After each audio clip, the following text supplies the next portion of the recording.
As we know, there was a major accident which happened in the morning today at a place called Pokraya, where the entire train went turtle. About 63 dead bodies have been evacuated and about 150 people got injured.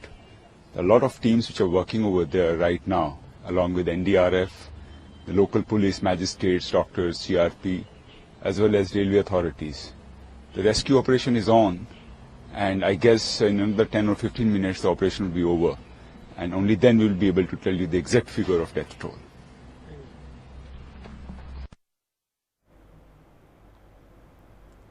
Let's go across to Alok Pandey now. Alok, scenes of devastation is what we're getting. I know that you have sources on the ground who've been sending you photographs that really telling us, giving us the most up-to-date images of this rescue operation that's underway. A hugely challenging operation for the authorities. But first, I want to get a confirmation from you. The latest death toll figures, we're going with 65 right now. Is that what you're also hearing?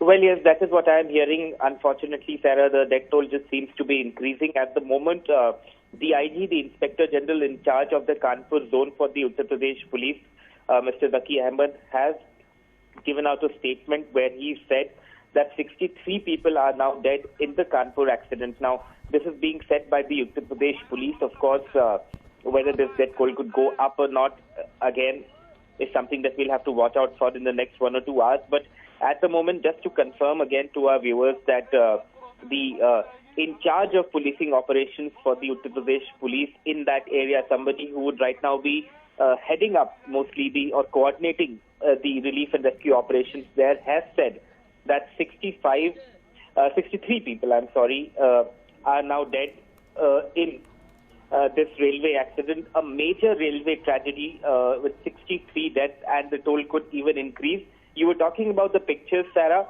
The pictures that I was getting from my sources on the ground are of JCB machines, are of gas cutters that have been brought in, and you'd expect that to happen because the incident happened at about 3 in the morning. It's now 9:15 in the morning.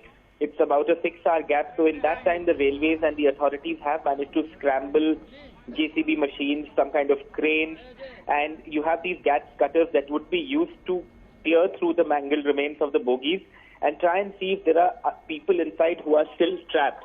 The ADG Law and Order, the person in charge of Law and Order in Uttar Pradesh for the police, Mr. Daljit Chaudhary, is saying that rescue operations will be over in the next some time. Now, it remains to be seen how soon that can happen, because even now the pictures that we are getting, and they are obviously dated, they are from, say, perhaps 1 hour or 2 hours ago, are of these severely mangled bogies lying either on the track itself or by the side of the track, from where these gas cutters will now have to move in. And it's a very cumbersome process, Sarah, because you have to cut through the remains. You have to ensure that anyone who is alive can be taken out from those bogies. Any dead bodies can be retrieved.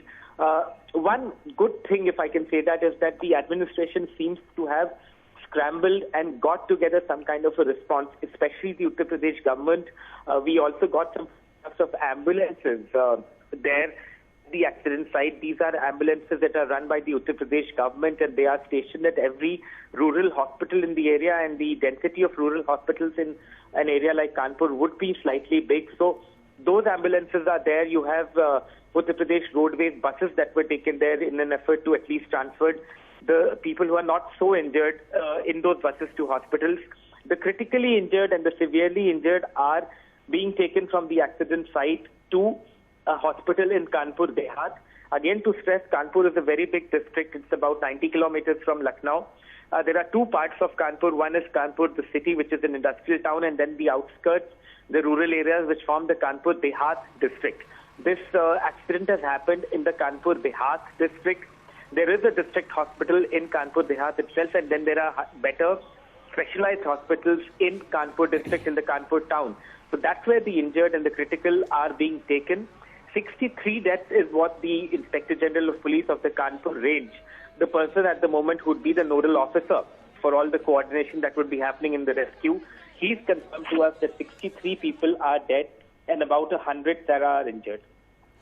Alok, 6 hours is a long time to wait, especially if you are injured. We're also seeing lots of images of other passengers on this train who've miraculously managed to escape with their lives intact, but they're just hanging around. You see a lot of young women holding onto their baggage and hanging around along the rail tracks. What's happening to them? Because also, in a sense, for the rescue operations to get underway unhindered, you need to clear the tracks also of these people. Well, yes, absolutely, Sarah. That is very, very important to ensure that who has survived this accident and survived the accident, they be moved out from there. Now, what the government is telling us is that they are getting buses. A special train has been arranged from a nearby location. This train was going, Sarah, from Indore in Madhya Pradesh to Bihar's capital, Patna. And you would assume that a lot of the passengers who would have been on that train would have been people who were whose destination was places in Bihar, and so there will now be an effort to get these people to travel to Bihar in a special train, or even send buses from Kanpur onwards, at least to the Bihar border, which would be towards Varanasi. So that's what they're trying to do. But as you point out, it is important to clear that entire area so that the bigger machines can come in, and perhaps an effort can be made that once you have cleared all the bogies, or at least you have checked that there are no further survivors inside those bogies, then you can clear those bogies and try and ensure that the track is operational. 6 hours is a long time, Sarah, but then perhaps those on the ground dealing with the situation are best equipped to say how much time they will take before they can clear the tracks, because we are all looking at those visuals and they are shocking. The fact that all these bogies are mangled, at least 2 or 3 bogies severely mangled, and that 4 or 5 bogies seem to be affected. So it will take some time before all of these bogies can be removed and survivors can be looked for. Trains have been diverted, Sarah. There are trains to Bombay that pass through this route, Mumbai. Those trains have been diverted. Some trains have been cancelled. This is also the Jhansi. This is also a route that takes you to Jhansi. Gwalior is in Madhya Pradesh. Jhansi is on the border with Madhya Pradesh. So trains that are going that side have also been diverted for now. From other routes, many trains also cancelled. I think at the moment the focus for everyone would be to first see through those bogies, cut through those bogies and check if there are any further survivors, and then perhaps more can be done. So at the moment the situation is still very fluid, but railway authorities, and also saying one more important point that I heard in a phone interview that one gentleman was just giving was that another medical team is being sent in from Agra. Agra is not very far from where this accident has happened. So another team is on its way from there. It will take some time before that can reach. So at the moment, yes, relief and rescue operations still very much on at the spot. And fingers crossed, perhaps, Sarah, that there won't be any more casualties in what has already become a very, very serious train accident. Alok, this may be too early to ask, but the railway minister has tweeted that strictest possible action will be taken against those who could be responsible. Is there a chance that this was an accident, a horrific accident in which 63 lives were lost and it all could have been avoided? Sarah, you see, I think like you yourself point out, it's a little early to speculate, but what happens is regular train maintenance, track maintenance is carried out by zone officials or people at the local level who are in charge of checking these tracks every few hours, ensuring that there are no stress fractures, you see. What a stress fracture means basically is that the tracks, because this is a busy route and trains are passing all the time through these routes, sometimes what happens is, in very rare instances, the hinges on the tracks come off, or maybe the track itself can get broken to an extent where it can cause a derailment. Now, like I said, it's too early to speculate on this, Sarah, but it is the responsibility of the local railway office or the authorities to keep checking tracks at all times, especially at night, to ensure that the tracks are in proper working condition. So was that done, was that not done, or perhaps was something overlooked? That is the big question right now, but till we have an official reason as to what happened, what led to the derailment, perhaps it would be unfair to lay the blame on anyone, but the minister, as you pointed out, tweeting that whoever is responsible for any kind of laxity, if it is found in a probe, action will be taken against that person. And Alok, it has now been 6 hours since this accident, and the relatives and the family members of those who were on that train must be frantic. What are the authorities doing to try and, assuage them, letting them know who the dead are? When will the names be released? Are the helplines working? What's happening on the ground on that front?